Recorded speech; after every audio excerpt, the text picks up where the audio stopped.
What is going on, everybody? Today is Sunday, the 7th. Oh, the 8th. Can I start over? No. The 8th of May, 2016, and this is the Q Podcast, Spoilercast on Captain America 3 Civil War. My name is Patrick Figueroa, and joining me today is Christian Elriaga. What up, what up? And Ben Thomas. Hey, hey. Guys, Surprise, surprise, Ben watched it. I watched it, guys. Not just watched it. What was the text? Thumbs up. Thumbs up emoji. It got a thumbs up. Guys, that's incredible. What from Benjamin Thomas. What does it? What does it say that like it was until this morning that I realized it wasn't Avengers 3? I mean, a perfectly normal reaction. Okay, because that's exactly what this was. Okay, because I thought it was just like an official Avengers movie, but I guess it's a Captain America movie. But I feel like this is what Avengers 2 should have been. Oh, well, I included towards the end that I think this movie kind of lifts up Iron Man 3, like Tony's story arc, and then the events of Avengers 2. Oh, yeah. In the same way, like, which we'll talk about later, Batman v Superman lifted Man of Steel. Mm-hmm. So I think that's really neat that those tied in as well as they did. Yeah. Mm-hmm. And we didn't even need, like, the flashbacks into them. There was mostly just, like, the news video clips that we saw throughout the movie, and that was it. We didn't really need, like, that whole full screen flashback. So let's give Ben some context here, because Ben has been he hasn't. Have you seen all of the Marvel movies? I have before been this one? apathetic. I think the only one I missed was Daredevil, and Not required. I saw all the Thors, all the Captain Americas. Did you see Ant-Man? I did not see Ant-Man. Okay, so seeing Paul Rudd was like, "Oh, what the shit is happening?" Yeah. So that one wasn't as necessary, but I feel like it will be a very big part going forward, if only because of the Pym particle. But that's I guess for me there was two things that I would kind of like. I wouldn't mind being debriefed on if we could just lay that baseline. I don't know exactly what Hydra is, even though I've seen all the Avengers movies. And then I don't know. I don't remember a lot from the Winter Soldier, and that seemed to play hugely into the plot of this movie is the events of Winter Soldier. All right, Christian, you want to jump on Hydra? I can jump on Bucky Barnes. Sure.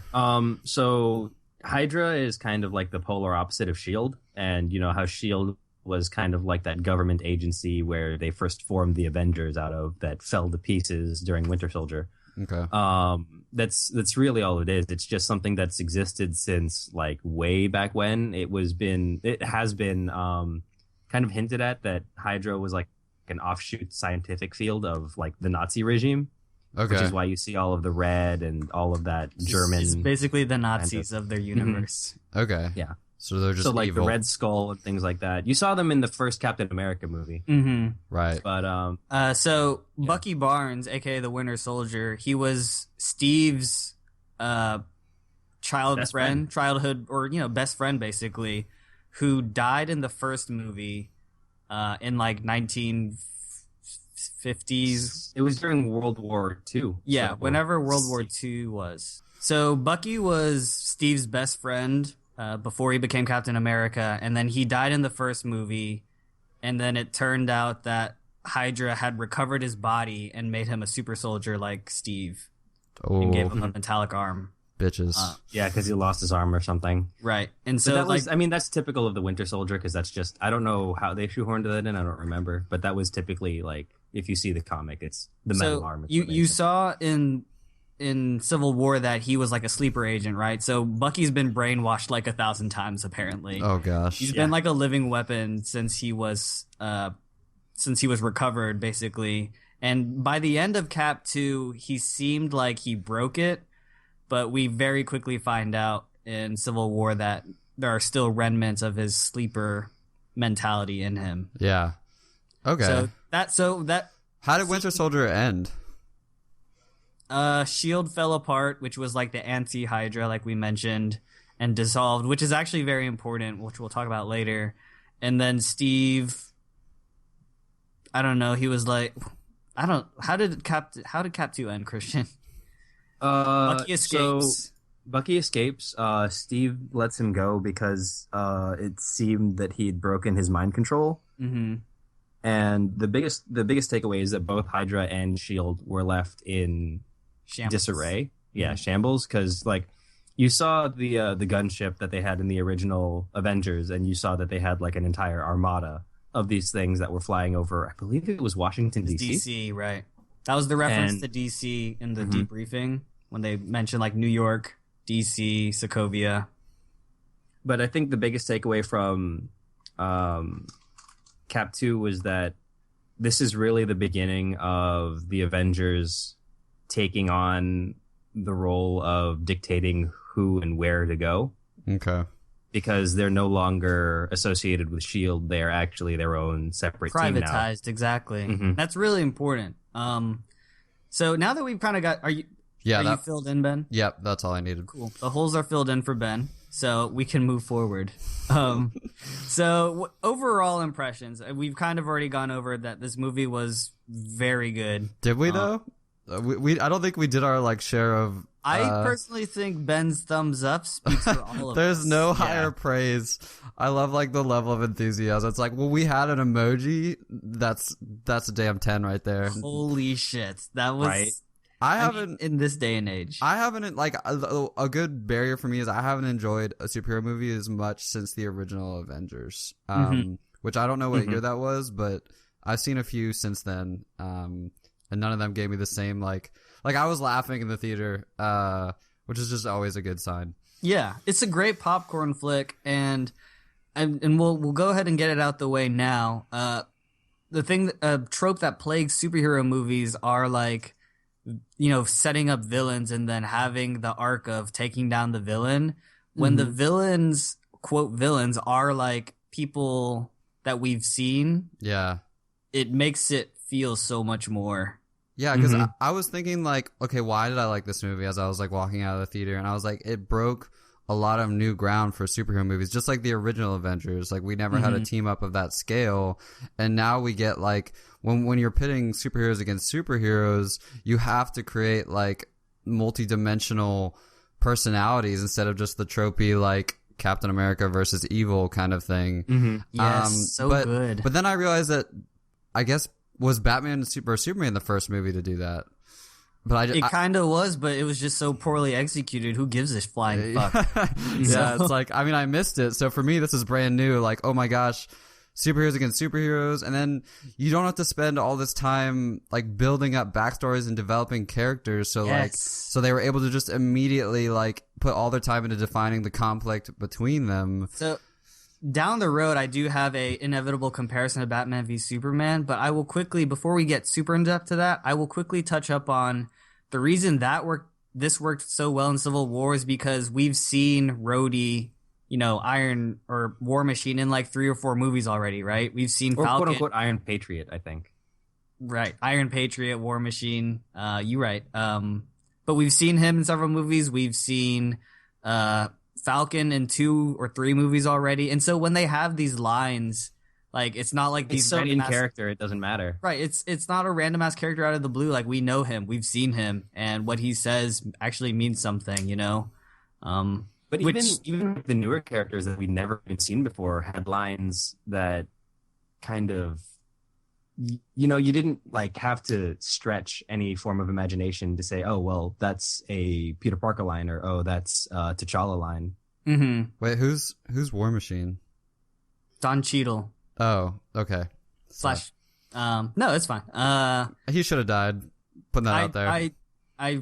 Someone should have died. Someone should have died. Overall impression, someone should have died. Someone should have either him or Winter Soldier or Steve or Iron Man. Yeah, like I would have taken any 3 of those. That was like the one thing that I saw on Twitter that was like some writer tweeted out like Civil War is the best movie I've ever seen, where there was zero resolution to any of the questions that created the plot. Like nothing happened that whole movie. Like no one died. Like the rift that started is the rift that ended. Like there was no development for like not even the enemy died. He just he didn't accomplish anything. I mean, I guess he did. You have to balance like quote setup, because there aren't that many major events in the Marvel Cinematic Universe between now and Infinity War. I've listed them below. Like Doctor Strange isn't going to build any resolution. Guardians of the Galaxy 2 isn't going to build any resolution. It's only going to set up more questions. Right, and then like maybe Black Panther might do it, but I'm hoping Black Panther is his own movie, not like following up on whatever happened in Cap 3, you know what I mean? I definitely believe he'll have his own movie. Right. No, he's slated to have his own movie. Okay, for sure. That should actually be next year, I think. Either next year or I think 2018. next year. I was going to say too but like I don't like comic book movies don't need to be beholden to like the Oscar time tested structure. Like they should kind of reflect like their history too. And I don't think comic books are written like as like standalone like plots that go up and down and have like a climax and stuff. Like I mean sometimes they are like just giving you a feel for the characters and setting up the next thing. True, but with the problem with that is you get something like Batman v Superman where a quarter of the movie is set up for the future like franchise, and it's like really nothing is happening. So which is kind of frustrating. So what is the payoff from this movie then though? Because I can't find it. I just know it was a blast to watch. So the payoff I think is that it does set stones for like what will happen in quote Infinity War, which is I think the next big like team up movie.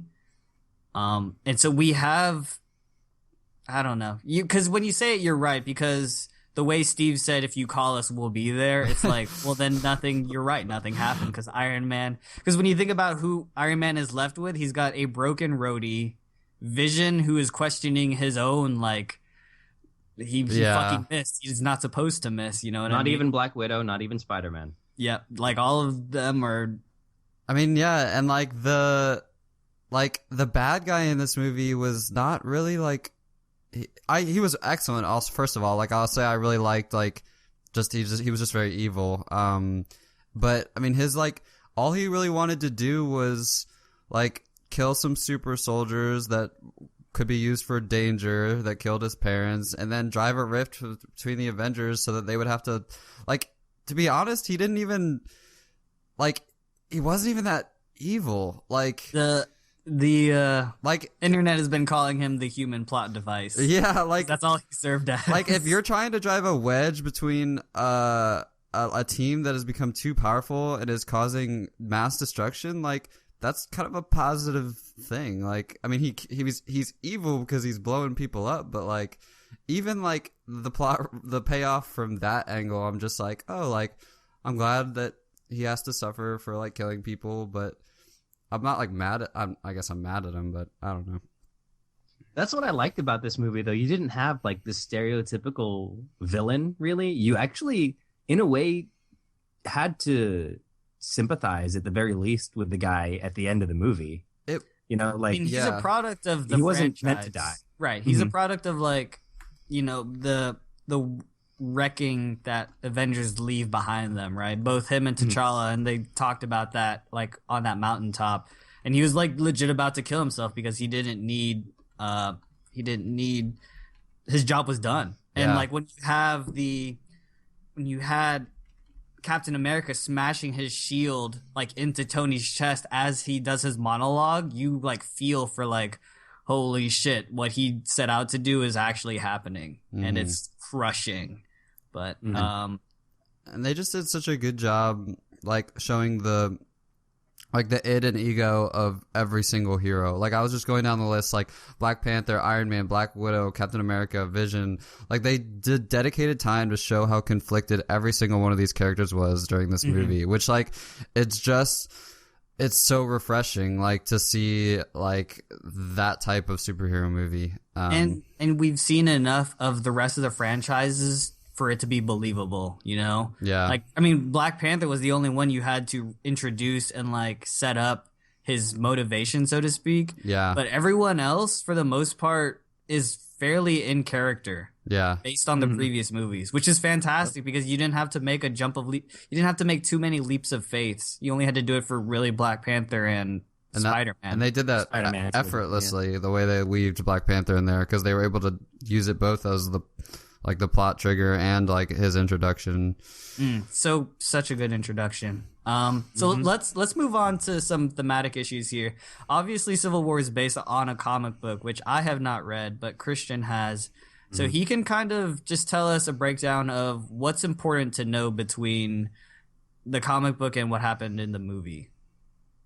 Well, I guess the biggest thing that happened between like the comic book and the movie is just the scale, really, of the events that occur, because we got a very, very small taste of what Civil War really was, where you have a lot of double crossing. You saw a little bit of that with Black Widow, but I mean, it's just the depth that you get out of every character and how every character feeds into the conflict was much, much more, fleshed out for Civil War. I mean, it's essentially the same conflict where you have, it's not really like the Sokovia Accords where it's like, oh, the Avengers will be used for good and evil purposes or, led by the UN.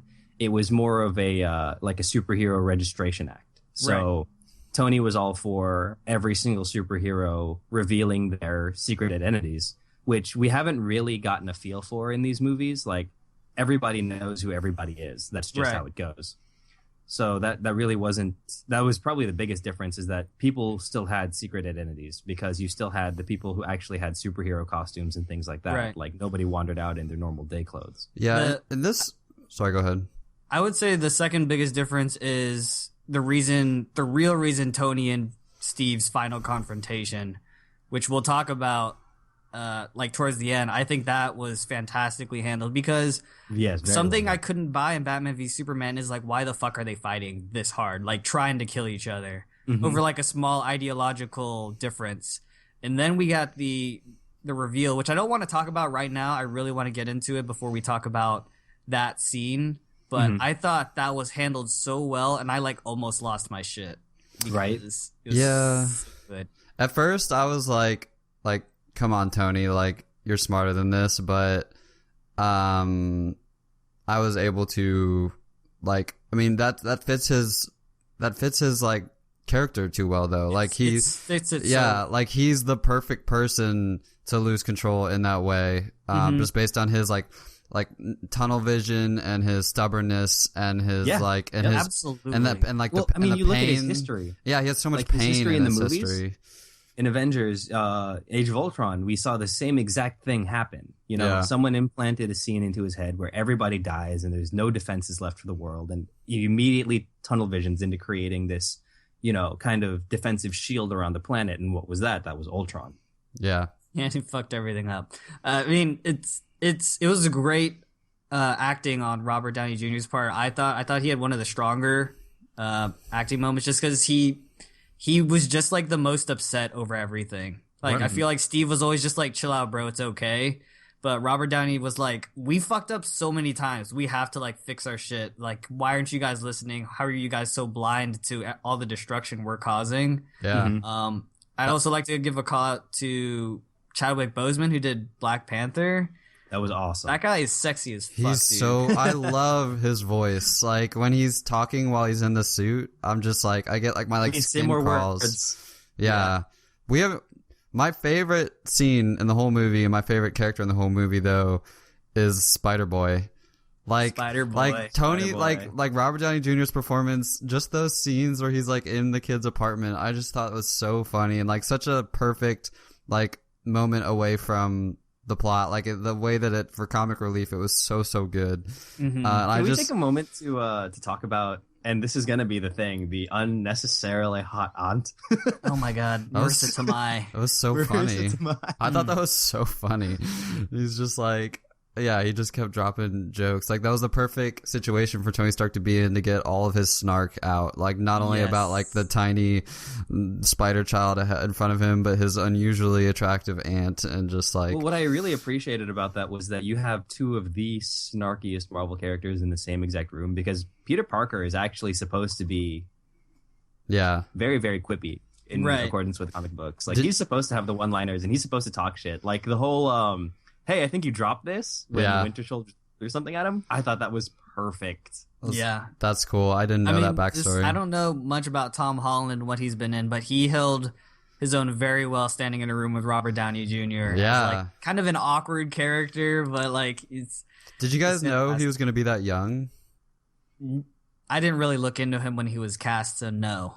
I was like, oh, like I love that it was like that he was like a boy. He's an average-looking kid. Yeah, he's so generic. He's like the most generic, but he's so funny. Like that. We'll get to that scene eventually, but the fight scene.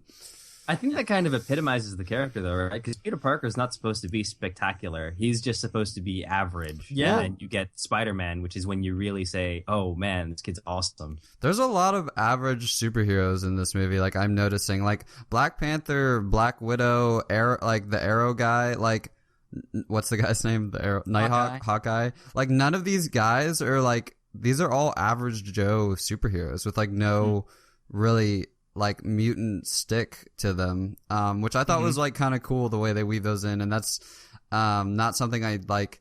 I didn't really think about it till after the movie, but it's like what does it even mean for everyone to be registered? Because it's just a lot of these people are just like, I don't know, like you could picture like LeBron James as being a superhero. They're just like athletic like people, right? The top, yeah. But it's good. With great motivation and patience. Or what was it? You can do anything with I don't know if that was from that movie. Maybe with the villain where he was like patience and time. Experience. Patience and experience.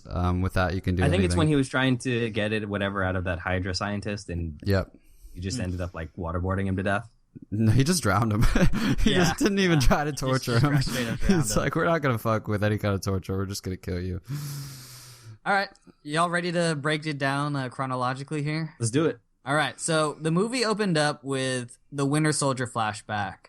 I mean, did you guys straight off the bat know that those were like trigger words? So no. When they were talking to him? Mm-hmm. I missed the first 10 minutes because I was late. Okay. Yeah. So the movie opened up with that flashback that we kind of saw once or twice in the movie, right? When he knocks the car aside. Mm-hmm. But it actually starts with, like these scientists, and it looks like what's being performed is like the Russian sleeper agent indoctrination.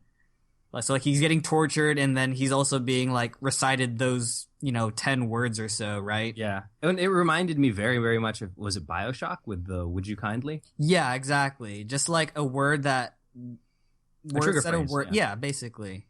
So that's why when you see it several times, that's how you know, like, oh shit, he's getting triggered with triggers. And I had no idea what this flashback was for. Which is great because as the movie goes on, you get kind of the red herring about, oh, they created more Winter Soldiers. Mm-hmm. Because like, okay, those are like Winter Soldier things, right? Oh, like whatever, they're gonna make more Winter Soldiers. But like when the red herring reveals itself, you're like, oh fuck, that's not what this is about at all. Right. Yeah. It's so much more, which is fantastic. So that was a good Chekhov's gun, good setup that would be important for the rest of the movie. Y'all would agree? Mm-hmm. Yeah, I mean, Winter Soldier was like essential to this plot. Mm-hmm. Like everything about him. And it's important to know that that's why this is called Captain America 3 and not Avengers 3, Yeah. It is about Bucky and Steve ultimately. Mm-hmm. Yep. But the next part of the movie, we go to Nigeria, right? Mm-hmm. And we've got the Avengers 2.0 on a routine mission, basically. Was it Nigeria or was it like the fictional country? I don't think it Lagos? was Wakanda. Yeah, what is Lagos. Wakanda the city? Wakanda is the country that T'Challa's from. It did not take place in Wakanda. It took place in some fictional country like Lagos or something because they had Wakandans die as a result, which is why Wakanda is just where they held the UN meeting. No, not even. That was in it was like Berlin. Berlin. I'm an idiot. The reason the only thing that you need to know out of that is that Wakandans died, which is why you had King T'Chaka creating that kind of thing where that press conference. Gotcha. Okay. But this was some other place that's not really like geographically important to the rest of the story. Right. Okay. I mean, what's important is that we get introduced to collateral the new damage. Avengers, basically. Yeah, the new Avengers, and then like all the collateral damage that happens. Mm-hmm. I mean, we can see Steve. I thought it was really cool. Like Steve, Natasha, and all of them were kind of coaching Scarlet Witch into like how to read Wanda. the area. Yeah. That was a great. I mean, it was perfectly choreographed. Like, from this scene that you're in for some excellent action. Like, I really liked the whoever that enemy was that looked like Bane or whatever. Like with the skull painted on. I can't remember which villain that is, but he's also like a super Marvel villain. Yeah, he was excellent. He's actually the guy from Captain America 2 that Falcon fought. Killed. I figured, but when they took his mask off, that it was someone we were supposed to recognize. Right. So I mean, other than that, like the collateral damage is what initiates the next part of the movie, right? The Sokovian Accords, which eventually begins to divide the heroes because we've got two conflicting ideologies, both of which have valid reason to them. That's the key right there, is that they both have valid reason. Because I found myself like overwhelmingly Team Stark and then overwhelmingly Team Captain America, and I was like, oh, like, well played, movie. That's why it's so great. Yeah, like you could easily pick a side and make a good case for it.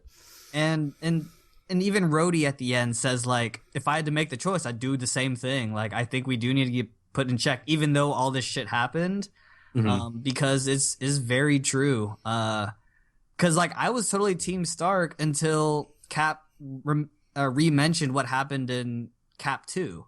Like the government he was sworn to like follow ended up being fucking Hydra, right? And so I was like, oh shit, you right. Like you can't trust government bodies that have agendas. And I just like trusted all the Avengers. Like I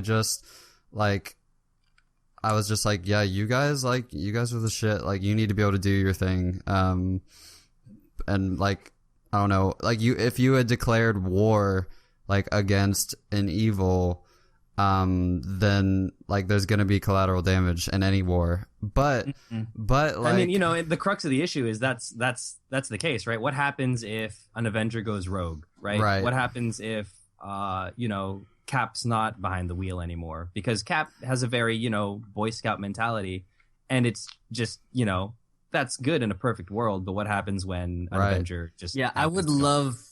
I mean, we've got however many movies, but I would love to see Cap wrong. Yeah. Because, I mean, don't get me wrong, like Captain America, he's going to be the right guy in this movie. I was Team Iron Man because I love his whole team, even though I knew he was going to lose. But, like, I just wanted to see a smug Steve Rogers be wrong. And they take it a step further and say that, like, what if our very presence is what creates this evil, like, in the world? Like, this desire to match our power with an equal. So that was some awesome dialogue from Vision. Scene. That was awesome. Oh my god, the foreshadowing in that is immense. That is like super foreshadowing because like from the first Avengers we've been getting hints of like Infinity War, which is supposed to be like the biggest event in like probably the Marvel cinematic history. It is even in the comic book sequence, that's probably the biggest Marvel event. Right. So we see the fabric tearing, and it only gets worse when the team legitimately splits up over signing the Accords, in which we enter T'Challa and T'Chaka. We've already talked about Chadwick Boseman and how fucking suave he is. And I personally, like, I've always thought, like, Rhodey and Sam to be kind of, like, black character comic relief, Like, but this guy was, like, none of that. Yeah. He was very, very serious, very, very, like, up in your face kind of. He was the diplomat, right? He was the prince turned king that he was supposed to be, and that's so amazing. Yeah, and he's just a badass. Like, I just love new badasses. Like when you see 13 superhero movies, like, he's badass in every one of them, but, like, I don't know. I don't know anything about Black Panther, so to have him, like, just bring, like, fresh life into the movie, I think he filled that role amazingly. Well, not to mention, like, the small bits of animosity that you see when he sees, like, Cap's shield, or when you see the arm of the Winter Soldier, which is also made out of the same metal. Yeah. It's, like, because that came from his country. Right. Yeah. So the whole idea is that his country's, like, super rich and stuff because he makes the stuff that made Captain's shield. And I didn't know Bucky's arm was made out of vibranium, too, but... That's the only reason the Cap shield can't do anything to it. Okay. Oh, that makes sense. So we assume that's what was part of his claws and part of his suit, and that was the entirety of his suit. And yeah, so That's he cool. doesn't have any superpowers though, right? Or does he? It's Or at hard to least- say Yeah, because like he fought on par with the Winter Soldier and Captain America. he who really are did. both Like super that. soldiers. It was unbelievable how fast they were running. I love that. Shit. I loved how The fact fast that they he were running. overtook a car. Yeah. I was like, this is excellent editing. They're running fast as hell. It's great. This is so but good. Now, I mean, This is funny because this was brought up to me after the movie. How they ran super fucking fast in that scene, and then they were later on in the movie when they're trying to get away, they're slow as shit. it did seem that way. Like going to the airport, Oh. I was like, oh my god, why are you guys running so slow? That's funny. But I mean that scene ultimately ended in Bucky getting captured, right? And then Cap literally being labeled as a criminal, Right. and having all of his shit taken from him. Which he Well, was. let's preface that by saying that he did, take on the police before this even occurred. Like, yeah. Bucky was supposed to be arrested first and foremost. Yeah. I mean, I don't think they was gonna arrest him because they were probably gonna kill him. They were Because the probably order gonna was kill shoot on him. sight. yeah. That's right. If like Cap or Black Panther, Black Panther would have killed him too. But if Cap wasn't there to like, I don't know, there was even that scene where like Steve like looked at Bucky and was like, "Come on, dude!" Like I when he love almost that. killed a guy. When he like caught him from being thrown over the ledge. That scene had a lot of great like buddy cop moments. Like I really liked when they were like sparring a bit, and then I mean it's so cheesy, but Winter Soldier punches his hand through the floor, like acting like he missed, like punching it at him, and then he pulls out his like go bag, and he's like, and then they like continue the conversation. He's like, I'm not gonna kill anyone. Yeah, it was awesome. And then I don't know, just like that stairway scene where they're like, there's just all the cops are coming in, and it's just like close quarters, almost like claustrophobic. It was a very well edited fight scene. Yeah, I think my favorite part of that fight was when he took that battering ram and used it like brass knuckles. Oh, I like hurt, man. Like I felt for those police guys. I was like, holy shit, that hurts so bad. Yeah, that guy's dead. That guy has a broken spine. I don't know how that guy's still alive, but he didn't kill anybody. He just made them all quadriplegic. I mean, that's the Batman method. So, but then so we get to captured Bucky, and we didn't really talk about Zemo or whatever, but like this is like I feel like his first real move. His first real big bad. Yeah. When they trigger Bucky from sleeper motion. Mm-hmm. Dude, Bucky was scary when he didn't give a fuck. Yeah, he just broke out of his pod and with no problem. That was awesome. And there's a really important in like all the trailers. I tried to minimize the trailers that I saw, but like there's this scene where like Bucky like straight shoots Iron Man in the face, like in the trailers when like Iron Man or like when Tony has like his Iron Man hand. And before I was like, why? Like when I watched the trailers, I was like, they really need to deliver a reason why they straight up want to kill each other. And then like, oh shit, he's a sleeper agent. Like that makes total sense now. And I was really glad that got cleared up very quickly for me. Wait, that was like in quite the a literal trailers? sleeper agent too. Like, remember when he has like the hand? I didn't watch the trailers. Okay, that was like straight in the trailer. He actually did shoot him in the face though. Tony's glasses were the only thing that prevented that. That's awful. His glove was holding down the Winter Soldier's metal arm. Yeah. And then Bucky shot him in the face. I hate trailers. Me too. But that's why like this movie was so surprising because it had so many red herrings. Right. I was just like, holy shit, like that's not how this goes down at all. I thought it would have been cool if they left Bucky out of the trailers altogether. I don't think he needed to be in trailers. I mean, there's a lot they should have left out of the trailers. Yeah. Bucky, but even like with Spider-Man. what they had in the trailers, I feel like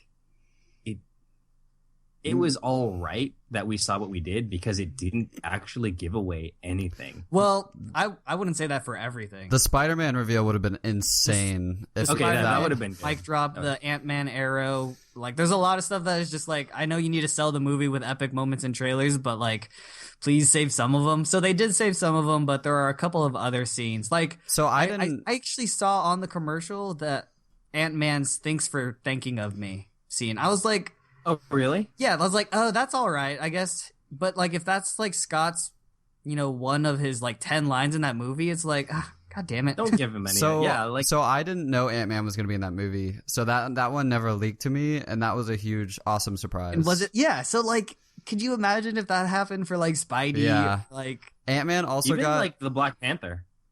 Yeah, I didn't know he was gonna be in it either. that was also a new surprise for me. Like when he said what his name was, I thought he was like a villain. Like I'm sure like comic book fans knew who he was. Yeah. But I was like, he was like, I'm Black Panther, and I was like, oh shit, that's Black Panther. It's happening. And like so that was so much fun for me. And then the stand or the theater I was in was like sold out. And Ant-Man got the biggest laughs of the whole movie. Dude, too. Ant-Man, well, Spider-Man, I'm sure was a close second. I think Spider-Man, Close second. Ant-Man was, which is surprising, right?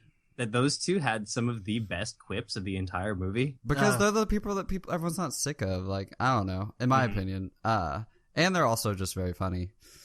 I mean, I'm like, Iron Man's quips are still spot on, but they do not hold the weight of like brand new. Well, yeah, it's Captain Jack Sparrow syndrome. Like, holy shit, we've been here and done that. That was a perfect metaphor.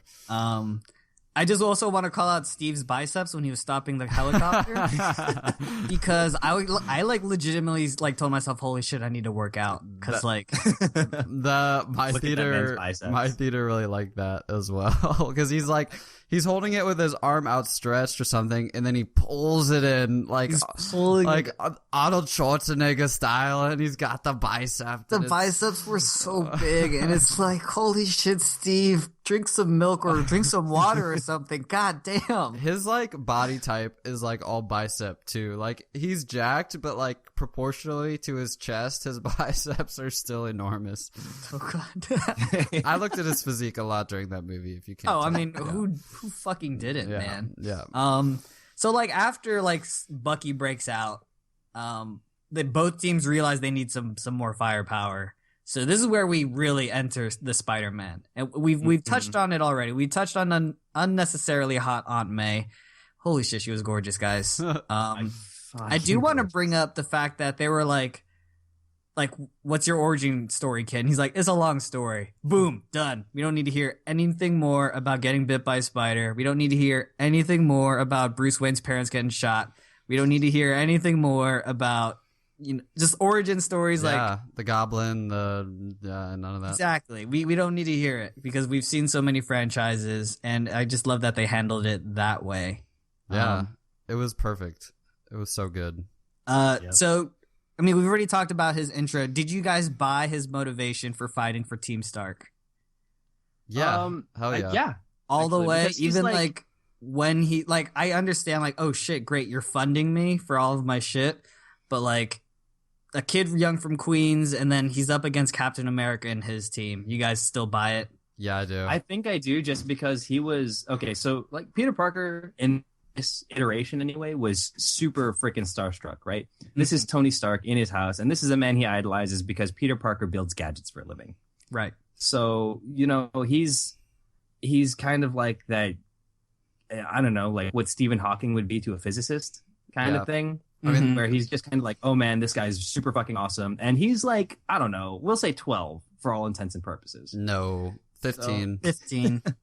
Right, 15. So anyways, yeah. But he's not like mature enough to really be making the kinds of decisions that maybe need to be made when you're talking and getting both sides of the story. So he's going to take everything Stark says as like gospel. That's how I feel as well. Yeah, like just you even got that feel, right? When he said, "Oh, Mr. Stark said you'd say that."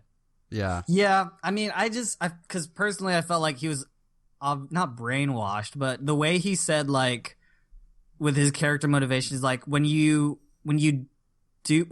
on, sorry. He talked about like he couldn't do things in the past, but now that he got powers, and then that's the reason why problems happen if you were to follow up on that. Do y'all remember that? Yeah. Mm-hmm. Like he said, like, I couldn't play football before. Why should I play football now? Like, you should be who you are no matter what, if you got powers or not. And that's why he saves people. Yeah. I mean, don't get me wrong. Like, he was starstruck by Tony. I just don't think. I thought it was believable because I would think about like if that happened to me, like what I would do like what he did. Like I don't need like a higher calling or like a change in like myself, I would just like, it would be very weird. Like, can you imagine how weird it would be to get those powers? And like, I don't think there's a great explanation for what you would do next would be. Like, I think it is kind of awkward and jaunting, and I don't think he like had a plan or like really knew what he was doing. And then also I felt like there's something to be said for Tony choosing him. Like Tony showed up at his apartment and like said, "Come on, kid, like let's go." Like there's gonna be some loyalty like that comes from that when you're that young, and like I think he felt just like super, not just starstruck, but like proud of like himself. Like it, no, you guys those are like some really good points. For bringing in Spidey, because we have to.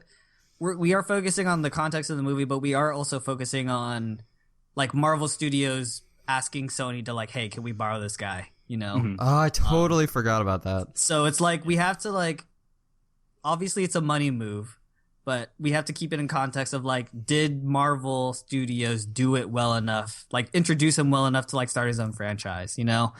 But it seems like they did.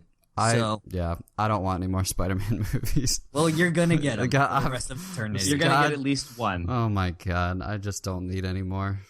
But all right, so we also got Ant-Man, which Ben never saw Ant-Man. So when Paul Rudd comes out of a truck, he's like, "What the shit is happening?" he's like sleeping.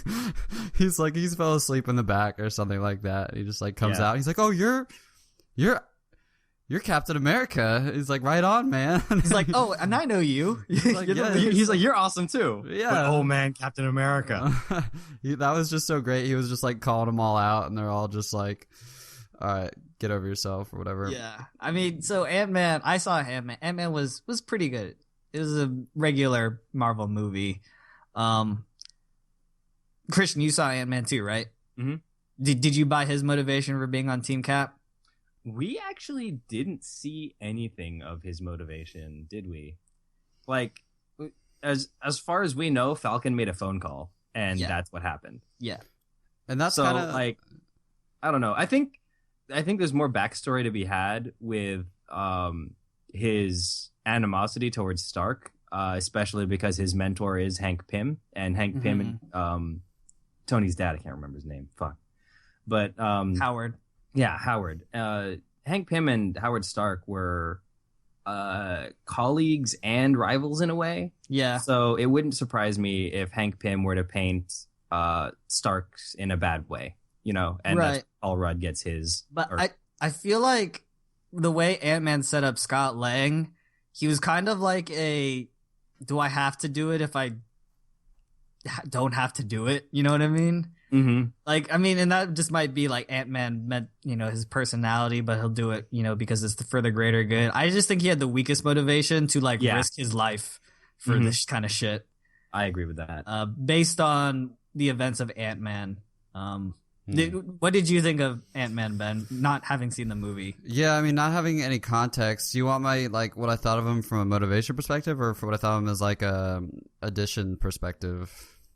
I mean, he was so crucial to that fight. Like the things that he did to like Tony, and then like the distraction that he created, like he played a huge role in what I thought was the best scene in the whole movie. But as far as his motivation, I kind of rationalized it as like the same way as Spider-Man, is that he felt chosen. Like I don't think he necessarily felt a loyalty to either side, but it's almost like getting picked for the dodgeball team. Like, dude, that's a great interpretation. Yeah, it's like thanks for picking me. Like, I really appreciate it. Like, let's win. And no, because it's funny because in Ant-Man, when his like conflict in the movie, he's like, "Let's call the Avengers." Like, that was his first thing. Yeah, like that's what we should do. You know, and that's why I thought like, why would he risk his life? But you're like, right, sorry, fucking Steve. Yeah. Steve was like, "Hey, dude, we need you," and it's probably like, "Well, I'm not gonna say no." I don't know. I think he kind of had like. He's from not having seen the movie, he kind of seemed to have like a flippant like attitude, which to me like meant that he would be like anti-authority, which to me made it fit as well. Because he in Ant-Man he is a thief. He's like an actual criminal. Okay, then that definitely he's very fuck the police. To me, that like that motivation sticks with like the gunslingers rather than like the Accord people. Nice. Mm-hmm. All right, and then we finally got Hawkeye, who makes his entrance by breaking Wanda out. And that was a really fucked up scene, I thought. Oh my god, I thought that was messed up on levels, dude. Just like the way Wanda like threw him into like the Earth's core. I was like, holy Jesus. Yeah, that was Can we intense. talk about how freaking broken she is and how much she was holding her punches during the fight? She actually, I don't think she ever got punched, in all honesty, but like everyone else was like... No, but I mean, like, I know. She could have killed everybody that she touched. Well, so could Vision, but she actually almost did. They try to rationalize that with she can't totally control it yet, right? She was pulling her punches. But like when she accidentally like killed people at the start of the movie, I interpreted that as like she's not as steady as the rest of the crew. I think that was unavoidable. You think she had to release the energy somewhere? Yeah, I guess she could have released it. See that? I mean, it's just how I interpreted it, but not knowing like the backstory. To me, it looked like an accident, which they shouldn't be making accidents. This is true. It might have been unavoidable, but you're a superhero, avoid it. Like that's right. So like to me, I mean, she took the blame because like she believed she could avoid it, but she didn't. I thought that scene was I didn't like it. I don't like Vision. I think he's like overly philosophical and like annoying. And I don't like. Which movie was he created in? Avengers 2? Mm-hmm. Yeah, I just think that he like in his lack of human, like he's hard to connect with. Yeah, like, I totally agree. And some robots, like there are robots in movies that are endearing, and animals that are endearing, but I don't find him compelling from a dialogue perspective.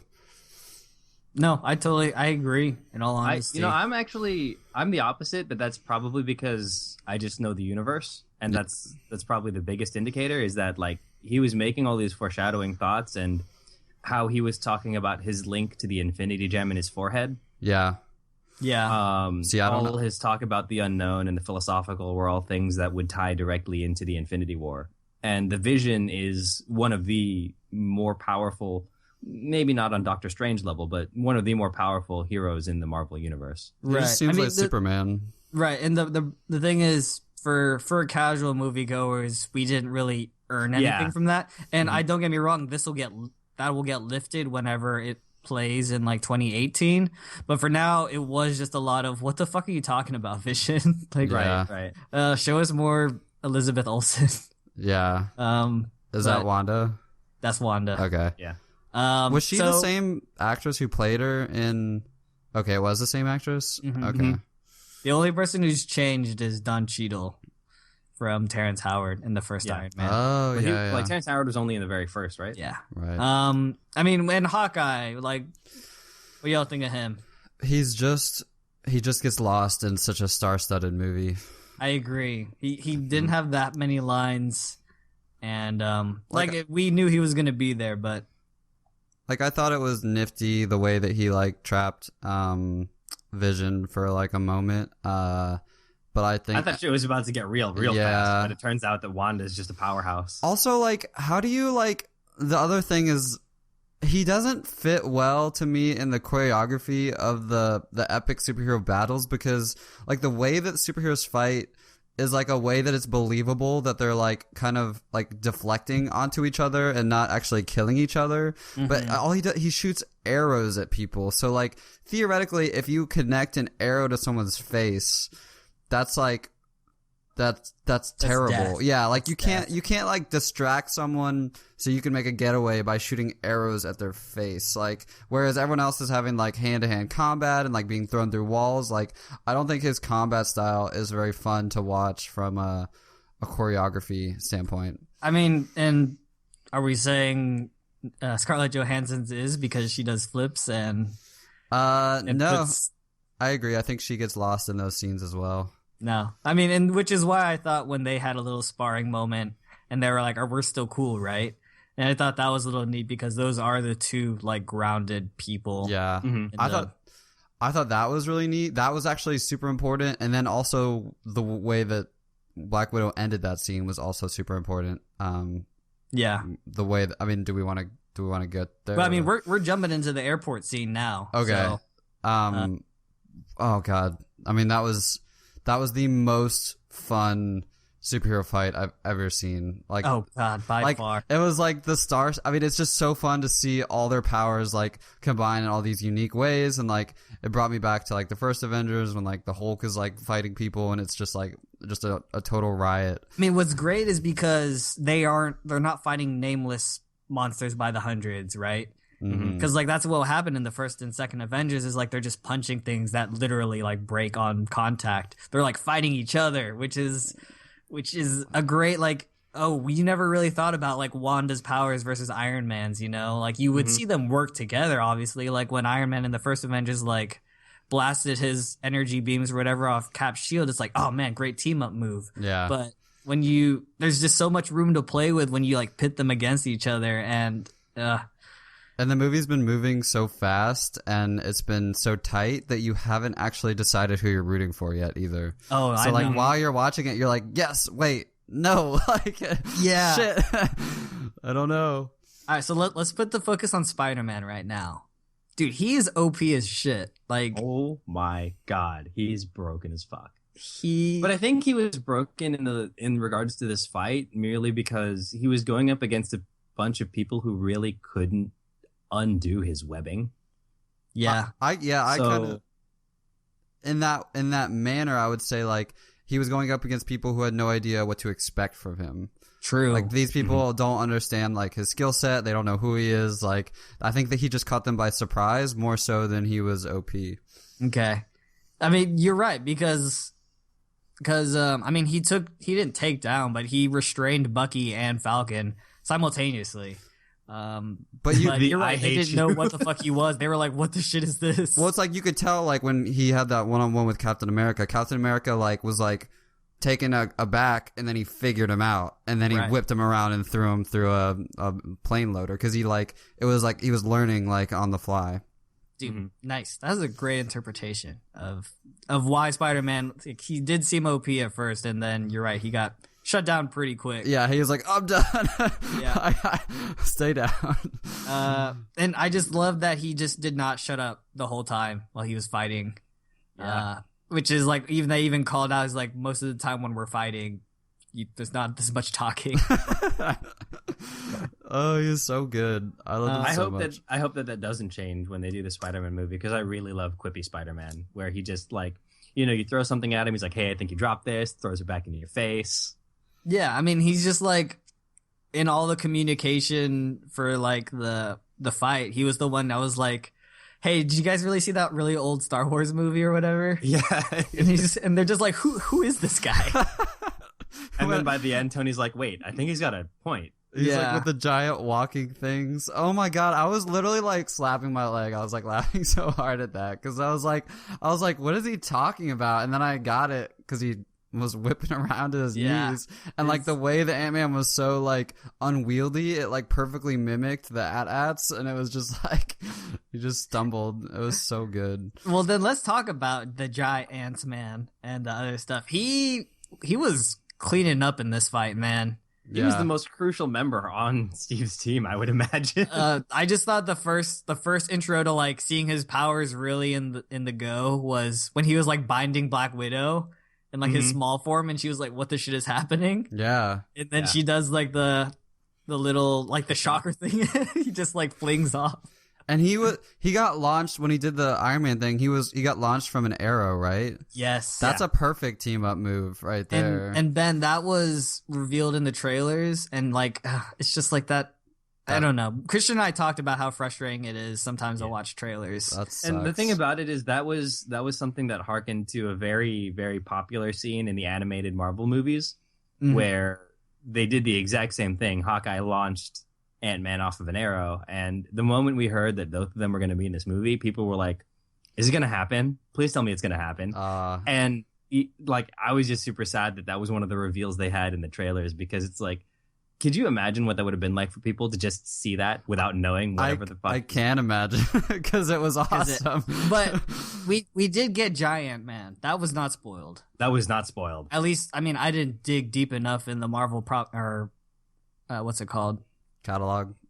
Well, even just like the advertising. Mm-hmm. Like I didn't like watch everything. No, it wasn't. It wasn't. I don't spoiled. think it was revealed, and that was like a huge, literally shift. And like even Tony was like, "Does anyone else have any like superpowers that?"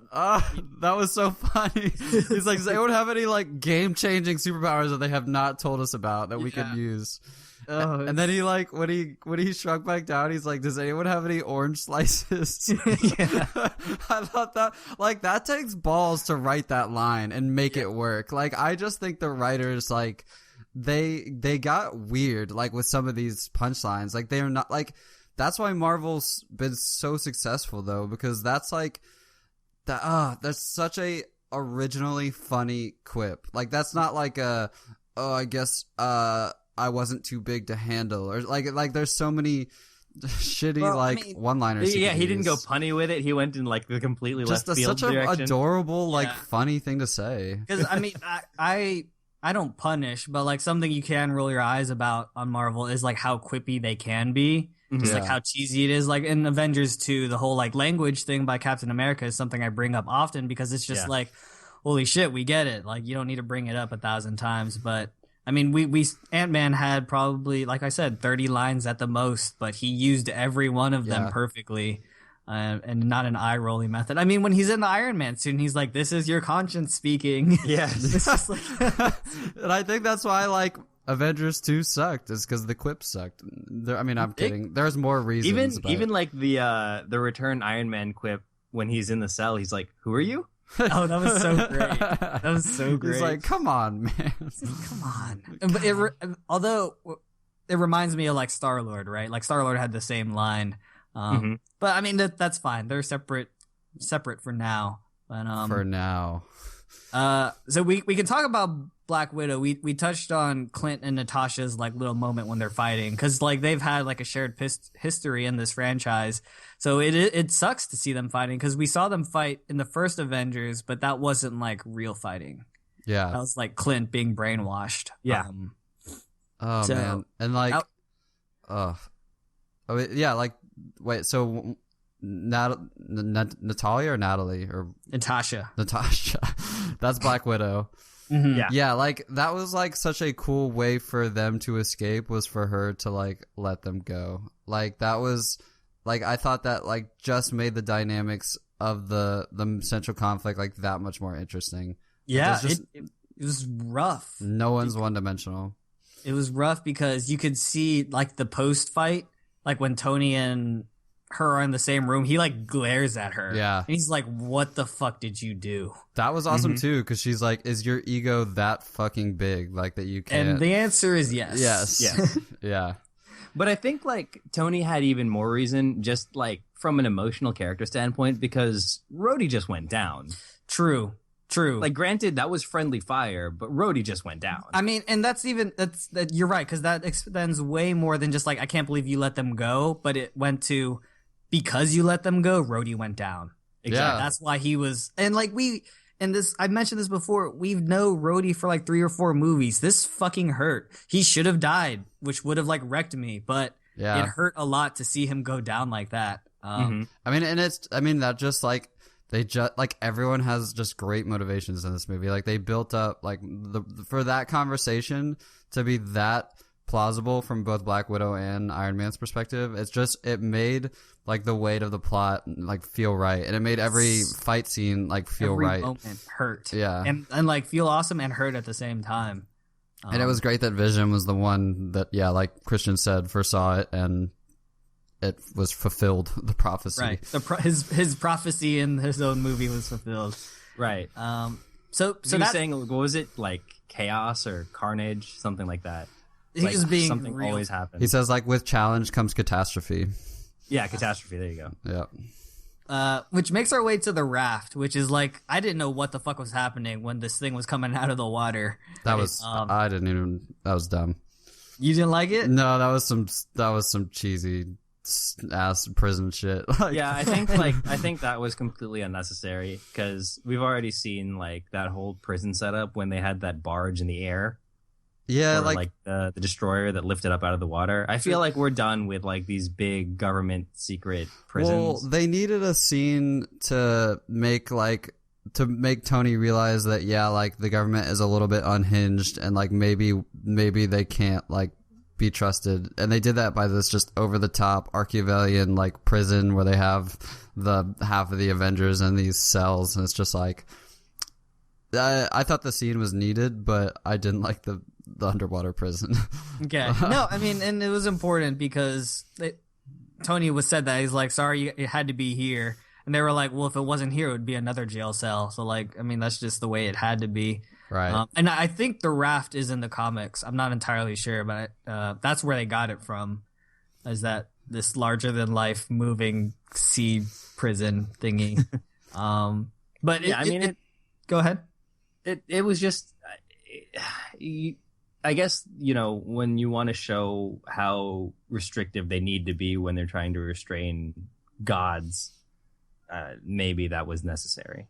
Mm-hmm. Yeah, no, I agree. I mean, it's a place for supervillains, but in all honesty, most of these supervillains die in these Marvel movies. They didn't even show him breaking out, right? Like someone broke him out, and that was it. Steve was there. Showed his face. Oh, yeah, Steve was there. I thought that was good. I mean, I just thought it sucked to see like Team Cap, like, you know, Wanda was like in a restraining jacket. You know what I mean? Yeah. Not only was she in a restraining jacket, she wasn't even allowed to talk. Yeah, I mean, they had her like straight up locked down, like straight jacket, and then they had that collar around her neck. Mm-hmm. That was definitely a motif for her throughout the movie. Yeah. Well, I mean, like you could even see when Tony saw what they did to her, he was like, "This isn't what I intended to happen at all." Yeah. But he was also just like cold about it, which I think fits his character as well. Super. I mean, he's like, this sucks, but you guys are adults. But constantly in the movie, he's like, and this is like I said, props to Robert Downey Jr. for like acting the shit out of it. He's like, I'm trying so hard to do the right thing. Yeah. What I believe is the right thing. And if this is the way it has to be, like, I'm sorry, but like, I'm just trying to make everyone happy. And I don't know, Steve's just like smug. I don't fucking. And this is exactly what happens during Civil War, during Civil War, like the actual comic timeline is like, you see Tony eventually start to like wear himself out trying to do all of this stuff because everyone's so like, it's not Captain America's Avengers. It's not Tony's Avengers. It's just the Avengers with the leaders being, you know, Captain America and Iron Man at times. So when Tony's forced to take up this mantle repeatedly to a whole bunch of people who disagree completely with his ideology, it's, you know, you start to see it just tearing him to pieces. Mm-hmm. Yeah. We didn't talk about that scene either with the mother that like encountered Tony in the hallway. I thought that was pretty well done. Yeah, I didn't know what was going on at first, and then I was like, oh shit, Yeah, I thought she was going to pull a gun on him. That's what he thought. That's what I thought he thought too. Yeah, because he grabbed her arm. He was like, hold on for a second. Occupational hazard, yeah. So Tony finds out the truth, and then they eventually all make their ways to Siberia. So this is where kind of the first red herring reveals itself, because like the whole idea to go to Siberia was like, oh, we can't let these super soldiers get out, right? Mm-hmm. And I was like, okay, well then that's like the big unifying thing, right? Like, okay, the super soldiers and Tony's on his way. All right, they're gonna fight the super soldiers, and that's gonna be like the end of the movie. You know, they unite for this one cause. And then we find like the super soldiers all shot in the head. Mm-hmm. And so it's like, okay, so that build up didn't really go anywhere. So where is this going now? Yeah. You guys got the same impression? Like when they field the soldiers with bullets in their heads, like, okay, they're not activating them. Oddly enough, I thought that might happen. Like I didn't see I didn't see a big super battle with super soldiers taking place. I think because for some reason I did see the trailer because I think I saw the Spider-Man trailer. Mm-hmm. I saw the trailer where Winter Soldier and Captain America were like fighting Iron Man, and he's like dropping to one knee, and like so like I knew that was gonna take place still. No, go ahead. So like I was kind of expecting him to like drive the wedge. I just didn't know how. Right. I mean, everyone who saw those trailers like saw that scene. And it's like, okay, that scene hasn't happened yet. What is the catalyst here? Yeah. And you're right. It sucks that you had to think like that. But if you were to take it as blind, and I mean, they set up like this super soldier thing. Like Bucky like went into the backstory. We spent 5 minutes watching a flashback. Yeah. So it's like, okay, this is Bucky getting happen. his ass kicked, mind you. And so like, okay, this is what's supposed to happen. But you're right. Like it was always in the back of, I'm sure, everyone's minds that we haven't seen the climactic fight yet, but no one knew what the catalyst was. It was well done, yeah. Like, even if I like wasn't shocked at what happened, I hadn't like.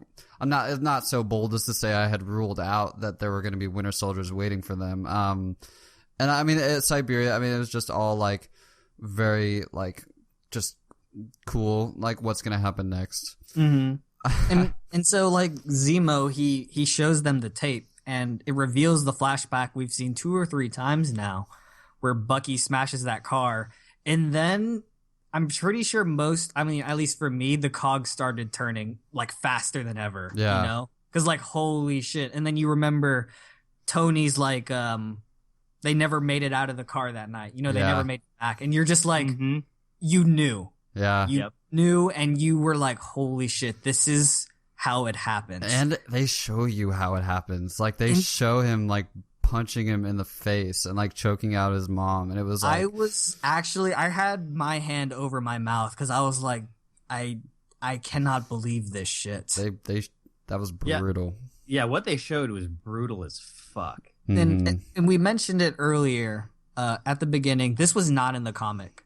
I've read a little bit of what the comic people critique the comic about is that Iron Man gets out of character so bad with his fascist attitude.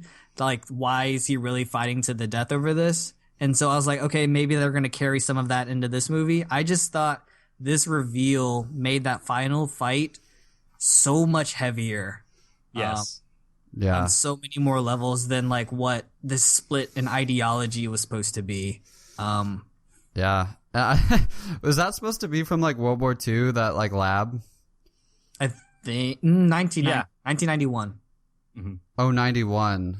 That was in the very beginning. Okay, I couldn't tell. I was like, why is there a TV in like a World War II lab or something? But okay, I'm glad. That makes me feel better. That was in the first 10 minutes. You wouldn't have known. Okay. That was the chamber that they held Bucky in when they were brainwashing him. Yeah, and I loved like the cut scenes to Black Panther like coming up on him and overhearing, because I mean originally you assume Black Panther was going there to kill the Winter Soldier, to kill Bucky. Right. And then he eventually found out the truth. Yeah. Also, go ahead. No, go ahead. I mean, Black Panther was kind of one note until this last moment, right? He was like, revenge, revenge, revenge, revenge, revenge.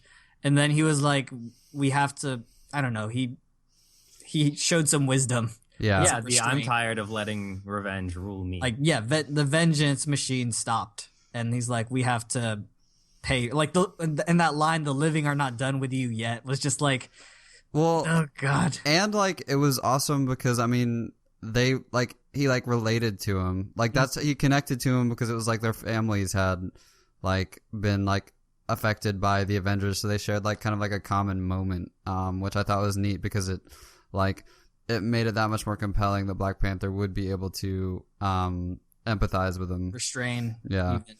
And that, I mean, that was like my second favorite scene in the movie was the Iron. Like, I am not normally like the biggest fan of superhero fights. Like, I don't know if I'm missing out or like maybe I just like all the fight scenes and like Spider-Man and Thor and it's numbing.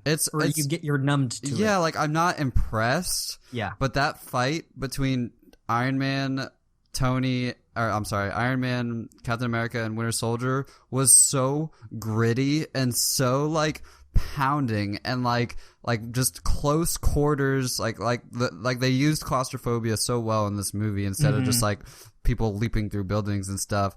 I just like ate it up. Like, it was so fun to watch. And I was like, who is gonna win? Like, I just loved when Winter Soldier is just like bare knuckle boxing people, just like bash, like bash like into the wall. Like, you can see his like hair like whipping around as he just pounds like the Iron Man suit. It was so good. So like I have it in the notes here, like the soldiers versus the Iron Man, because it was like an escape game at first, right? Like Bucky, get out of here, I'll hold him down, whatever. Yeah, because Steve knew. Like he knows Tony's personality. He was telling him specifically, he's not going to stop. You get the fuck out of here. Like, and that's how it started. Was just like, all right, let's restrain the Iron Man here, and then like when Iron Man took Bucky out of the picture, and then the helmets came off, and like just like Steve like bashing his shield into like Tony. I was like, you're gonna break his neck, dude, and like this is how Tony dies. And I was like, oh god, someone's gonna die right here, right now, and it's gonna be on accident, and I'm gonna lose my shit. But I was just like getting more and more tense, like who's gonna come out on top here? And so I thought that thing in the center of Tony's chest, I remember now it's like a matter of hours or something, but I thought that if that thing like broke, I thought that meant that he was gonna die. They if you like at the end of Iron Man 3, he actually removes he all cures of the shrapnel himself, from his chest. Oh, okay. So I seen Iron Man 3, I just forgot, and I thought that Iron Man was dead. Yeah. I mean, even if you don't think that way, there's like a chance that Iron Man is dead. I know, like Steve like jams the shield into like his chest and then like sits back, and it's like, is Tony dead? Yeah. Is Tony dead? It just felt the biggest part personal. about that. Yeah, the biggest part about that fight to me was that, like, to me going into it, you knew that it was gonna go to Cap because Tony was never gonna kill Captain America. And Captain America was not going to stop. So, you know, like, since Tony was never going to put out that kill shot, Captain America would keep getting up until Tony just backed down. See, that's what I was hoping. Like, with Tony's arc, you know, throughout his entire franchise, I don't know. I wanted someone to die, and I wanted someone to face that consequence. Like, for like further ideology, and this was before I knew about Tony's mom and dad moment. I was like, okay, someone's gonna have to die for the ideology here to make this like worthwhile or make this like fight reasonable, you know, like otherwise you're right, they wouldn't punch each other to death because that'd be dumb. But I don't know, I really wanted one of them to make the killing blow, just to like add the shattering thought of someone dealing with the consequences of, you know, either Tony's blind rage for his parents or Steve's stopping Tony from, you know, I don't know. Yeah. See, I mean, but like, I don't know. That's just like comic books, like, have never been able to do that. People just like, I don't read comic books. I guess they do kill people and then they rewrite it, but no one ever dies. Well, Chris, like I said, I didn't know. I didn't read Civil War, but the end of Civil War has Captain America dying. Mm-hmm. Oh. So people expected it. And with Falcon and Bucky both having had the mantle before, people were speculating that's what would happen here. That Bucky would take up the mantle of Captain America. Mm-hmm. So there was plausible reason that someone would die. I thought, with all the red herrings, fucking Tony would die. And then I heard like Tony was cast in Spider-Man Homecoming, and I I was like, well, fuck, you know? Mm-hmm. But that's actually, there are a couple of things I wanted to talk about with that. But the biggest thing I wanted to take out of this, actually, maybe not the biggest, but one of the cool things I thought about this was, could we take a second to talk about the evolution of the characters' ideologies throughout all of these Marvel movies? How both of them started on one end of the spectrum and both did a complete 180. Like, at the very beginning, Steve was very, very pro-government, and Tony being the exact opposite, very anti corporate rule and things like that. And then, you know, you get to this after they see, to a degree, they've both seen what happens when they have those ideologies and they switch. Yeah. So Tony takes up the mantle of what Cap used to bear, and Cap going the exact opposite. That's a really good point. I didn't even think about that. True. Like, to me, it was always just like, oh, Captain America's the stubborn one and Tony's the quipper. Yeah, like, so I didn't necessarily think that, their origins are actually the opposite, which is interesting. Yeah. So no one died. Bucky lost his arm. Cap ditched the shield. Will he get another one? What do you mean? Will he get another arm? Well, you didn't stick around for the post credits, so no. Let's talk about the post-war. So Zemo's alive and he's getting interviewed by Watson there. I don't know what his real name was. Martin Freeman. Yeah, can we talk about Bilbo Baggins for a second? Bilbo Baggins was like, "Are you happy? Are you happy, plot device? Did you do your job? Solve the plot?" And he's like, "I did it. I rifted the Avengers." So yeah, it's like a little bit of foreshadowing and like some like we haven't heard the last of the ramifications of Zemo. Baron Zemo is also a big thing, so that's going to be a recurring thing. He's not going to die. Yeah, I mean he's in the cell. Who's going to kill him? Well, it's just like he's also a supervillain. Yeah, but I feel like the way Marvel took him and like restructured him is the same way they did with Mandarin. Like that's their canon. That's their cinematic canon. And they have room to play with it, but like how many more movies do they have room to play with it? You know what I mean? That's true. I mean, they did change his backstory too, so I guess it's just interesting to me that we have all of these things and just like the little things, like you don't need to know who the fuck Zemo is. He's just a bad guy. Yeah. And then like the cheesy letter at the end saying like, "You can call us whenever you want, man. We'll be there." Which, I mean, obviously they're going to lead up to this incredibly cheesy moment, especially when you get the whole, you don't deserve that shield. It doesn't belong to you. You haven't earned it. So Tony was just being salty, dude. I feel like at the end of this, after all of the smoke clears, you're going to get that iconic moment where Iron Man hands the shield back to Captain. Oh, I guarantee it. I mean, Tony's not like super unreasonable. He was just pissed off about his mom and dad dying. Yeah, and I mean, like that's understandable. I mean, completely. I liked the cheesy like letter because I did think that like the nature of the rift was a little bit petty. So like to me, it's just something that should be resolved for these characters to be likable. True. Okay, so the first post-credit scene was the first post-credit. Yeah, there were two of them. There were two. So the first one was it was set up for the Black Panther movie. Yeah, well, Cap and basically Bucky goes back into hibernation. He like goes back into like being what is it called? What happened to Austin Powers? Chronologically cryogenic. That's it. Cryogenic. I was like chronologic doesn't sound right. Cryogenic freezing. He's like, if I get triggered again, like I can't. I don't want to risk that. So he doesn't get an arm rebuilt. He just goes back into sleeping. And he's sleeping in Wakanda, which is T'Challa's homeland. So that's like the first hidden in the jungle somewhere with a big Black Panther statue. Yeah, because that's not going to be hard to find. which is fine. I mean, it's fine. It's fine. And then the second one, which is at the very end. So after you watch all the fucking credits, it's basically just like Peter Parker sitting in a room. Aunt May's there, so at least you get to look at her one more time. And then like basically like his little watch like flips out and like shoots a hologram on the ceiling that has the Spider-Man logo on it. Yeah, so and then it says like Spider-Man will return soon, and that was it. The biggest takeaway I get from this is that his suit was built by Tony Stark, and where I'm hoping this is gonna go, but where it probably isn't gonna go, is taking Peter Parker from Spider-Man into the Iron Spider, which is one of his suits that was specifically made by Tony Stark.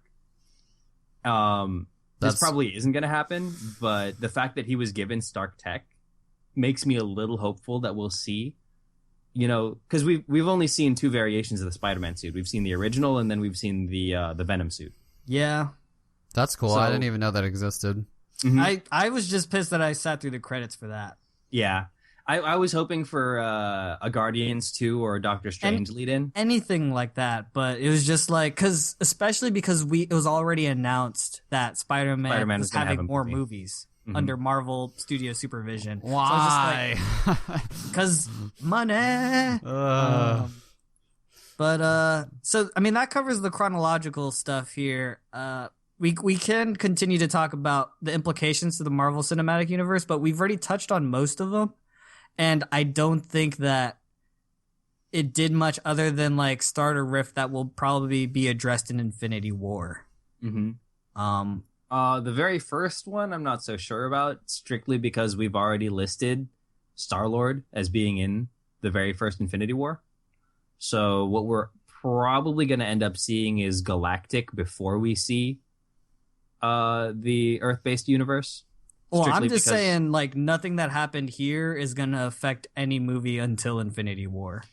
I mean, obviously the other ones I think are going to, but, like, in terms of based guys, like, you know, Cap, Iron Man, and all of them, like, everything we saw in this movie shouldn't really affect, like, the big picture stuff. Not like... The biggest thing I could see happening is, so you've seen that Community little gif where Donald Glover walks into the room and everything's on fire. Like, you just look around, he walks back carrying a pizza, and then everything's on fire. That'll be Thor walking back into the picture after all of this. I forgot about Thor and Hulk. Why do you guys think they weren't in the movie? Because they would have broken the balance, I think. Yeah, and I think Thor would have broken it, I guess, because he's a little bit otherworldly. And then I thought Hulk it would have been too. I thought maybe like Mark Ruffalo was just like, no, like I'm a serious actor. I can't do that many superhero movies, kind of thing. I didn't know. He's flipped back and forth on like whether or not he wants to do a Bruce Banner movie or a Hulk movie. He's been controversial about whether or not he wants to continue the franchise like solo versus just like getting paychecks for being in the Community movies. I feel like he was like a bad cast for Hulk, like for that reason. I liked Edward Norton. Yeah. I liked his but I just feel like his Mark Ruffalo is just so monotone. Yeah, well, it's not just that. Like everybody else gets the full time, whereas when you're Hulk, you don't get any dialogue and you don't even need to be there. Yeah. Like Hulk is completely CG. They threw noises into his voice, and that's it. He's the only hero where you don't need the actor to be there really for half the movie. I guess just Mark Ruffalo is just, I mean, he's like a spotlight kind of actor. Like I don't see him as like a big comic geek, which I like buy that from, like, I literally think Chris Evans makes people call him Captain America because I like think he loves that character so much. He just like lives it and breathes it. And I feel like Marvel's got all these lifers now, which I don't think Mark Ruffalo would ever be a lifer in terms of like a comic book character he plays. Can we talk about the ever shrinking list of actors that you're going to be able to pull for both universes now? Yeah. No, it's getting smaller. There's a whole bunch of A-listers on these. What other Marvel movies are there? Like, are they making another Iron Man? Robert Downey Jr. has been flipping about that too. He said, like, I'm done with Iron Man. Just kidding. I'm doing more Iron Man. Just like solo movies. I don't think they should be, like, I don't think there should be another Thor. I don't think there should be another Iron Man. I don't think there should be, I guess you got to make your Black Panthers and your Black Widows. Wait, are there two black animals? Yeah. Okay. So yeah, I think more of a bug, but is Black Widow gonna get? No, not right now. Okay, and then neither Hawkeye nor Black Widow are going to get their own standalone movies. But I think that's in the best interest of the universe because those would really only be your generic action films. There's nothing great. I totally agree. I just think you just keep making these movies. I like this one. The Russo brothers, they had their hands on Cap 2. They have their hands on this, and they have their hands on the Infinity War, which is like the big reunion movie. So I feel like the big picture Marvel movies are in good hands. I'm not like a huge fan. I'm not like a diehard Marvel fan, but I do feel like Doctor Strange, Guardians, Spider-Man, Homecoming, and Thor Ragnarok are going to be very straightforward superhero movies, which is like fine. They're going to be great to enjoy and watch, but they won't have any weight that's like this level, you know? In terms of the universe at large, yeah. I'm just saying, even like a good movie. Yeah. If Russo brothers aren't handling it, I mean, don't get me wrong, I have faith in James Gunn, but like a lot of the novelty of Guardians of the Galaxy was like seeing a talking squirrel and Groot for the first time, you know? Yeah. Mm-hmm. Like it's gonna have a sequel syndrome. Doctor Strange, I have no idea what the fuck is happening. I think it's going to be all of Doctor Strange. I think Black Panther has a chance to be a very different type of superhero movie. I hope so, but like if they go like origin story route or even just like, I don't know shit about Black Panther, so I can't say, but I mean, I don't think we're gonna get your traditional origin story in that you're gonna figure out how he becomes Black Panther, because we know he's Black Panther. We know, but is it gonna be like Ant-Man, where it's like it's gonna be enjoyable and a good popcorn movie, but it's gonna be a villain setup, take down the villain, everyone's happy type of movie. I see what you mean. I am curious because I just think, and I don't know a ton about it, but I think it has a chance to make really strong political commentary. Oh, absolutely. I know the writer of the new series of comics for Black Panther is Ta-Nehisi Coates, which is like one of the most like celebrated black authors and like black movement writers there is, and he's writing the comics. So if they're trying to tie in like any of that overture like to the movie, I think that's very different for a superhero movie. Yeah, I mean, let's hope that bleeds through. Yeah, I don't know how you would do it, but no, neither do I. But I mean, like, I don't know what his normal stories are about, or like preserving Wakanda, but I don't know. I mean, there's plenty to be excited about all these coming superhero movies, but I do feel like we're going to be dry on something like Civil War for a while. I mean, we're not even getting Infinity War till 2018. 2018. So that was my favorite Marvel movie. I agree. So I don't know, I don't know how it's going to be a while till that gets topped. Before we see something of this quality. Yeah. And original. I mean, still haven't seen Daredevil, so that'll be exciting for me, but other than that, I think this blows Daredevil out of the water. Yeah, I mean, they're different types of movies. Yeah. So yeah, I mean, did you guys have any other final thoughts, or like... I'm just super hyped for everything. You know, yeah, we already talked about it, but I mean, I'm just super hyped for everything. It's just, I'm just super excited as a Marvel fan to see all of these heroes come to the big picture. And, you know, a lot of people are very critical about it, but I think Benedict Cumberbatch is going to make an amazing Doctor Strange. I'm super excited for that. What? Benedict Cumberbatch is going to be a superhero? Yeah. Yeah, he's like... I can't even explain it. The trailer's so fucking weird. I love Benedict Cumberbatch. Sorry. So then November, you're gonna have another movie to watch. Because you're gonna have another Marvel movie to watch in November. I will spoiler cast the shit out of some Benedict I mean, Cumberbatch. we are three superhero movies in out of the 6 that I remember. So we got X-Men, Suicide Squad, and Doctor Strange. Oh man, I don't know about X-Men. No, I don't know about X-Men either. So where's Aquaman? It looks like it's gonna be nothing but disaster porn. It's like 2018, man. I want Aquaman. Yeah, I don't know. It's so long from now. I had a final thought. Yeah, let's hear it. I wanted to give thanks for no forced romances in this movie. Yes, holy shit, that Scarlett Johansson, Mark Ruffalo bullshit. Wait, it's a fucking nightmare. And I mean, there was the one scene. The what scene? There was the one scene where he made out with that chick. And yeah, then but you that got was that fantastic. total bro moment. Only because Bucky and Sam were watching. Gave him like a thumbs up. That was not even forced though. It was like, it's not like they were like putting each other's lives on the line to save each other after only knowing each other for like 5 minutes. Like that wasn't even like a love story. That was just like I like what you're cooking kind I of just thing. feel like it was super awkward because she was like Peggy Carter's niece or something. Yeah, he's been there and done that. You know? Yeah. I don't even know that backstory. I just know nothing ruins a superhero movie faster for me than a romance. Yeah. No, I agree. Which is why like the first 3 Spider-Man movies totally...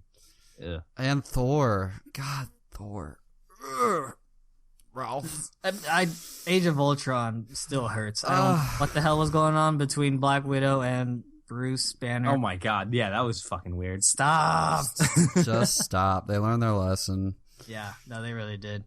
But no, it's good. I don't think we need to compare it. I had a slot for comparing it to Batman v Superman, but the less we talk about that movie, the better. You can go listen to that spoiler cast if you want to. I know. The only thing you need to know is you compare our attitudes toward that spoiler cast and then our attitudes for this one, and that's all you really need to I feel like both spoiler casts are very good, but the movies are very different. Yeah. Just my presence on here, I think, shows that one has a much higher Rotten Tomatoes than the other. Yeah. Because I am easily swayed by Rotten Tomatoes. Yeah. But, No, thanks guys for joining us on the Civil War Spoilercast. We appreciate you listening. Drop us a review on the iTunes. We would greatly appreciate it. You can catch us all on Twitter at fig_TV, at cmonkey2eyes, and at freebrunch. We'll see you guys in the next one. Oh, peace. I have to go before Christian. Later. Too late. No, you have to say peace. You have to say peace. Fine. Peace. Excellent.